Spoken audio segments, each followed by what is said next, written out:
চট্টগ্রামে অনুষ্ঠিত হয়েছে ইস্পাহানী মির্জাপুর বাংলাবিদের সপ্তম বর্ষের বাছাই পর্ব।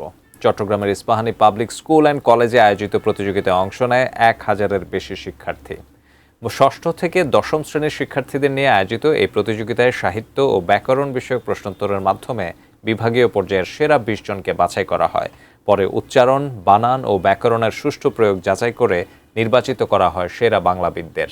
প্রতিযোগিতায় বিচারকের দায়িত্ব পালন করেন চট্টগ্রাম বিশ্ববিদ্যালয়ের বাংলা বিভাগের অধ্যাপক শারমিন মুস্তারি ও আবৃত্তি শিল্পী মাহিদুল ইসলাম।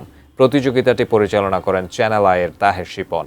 এদিকে সুন্দর হাতের লেখা প্রতিযোগিতায় প্রথম, দ্বিতীয় ও তৃতীয় স্থান অর্জনকারীদের দেওয়া হয় যথাক্রমে ৫, ৩ ও ২,০০০ টাকা এবং সনদপত্র। ঢাকায় প্রতিযোগিতার মূল পর্বে জয়ী বাংলাবিদ পাবেন ১০ লাখ টাকার মেধাবৃত্তি। দ্বিতীয় ও তৃতীয় স্থান অর্জনকারী পাবেন যথাক্রমে ৩ ও ২ লাখ টাকা।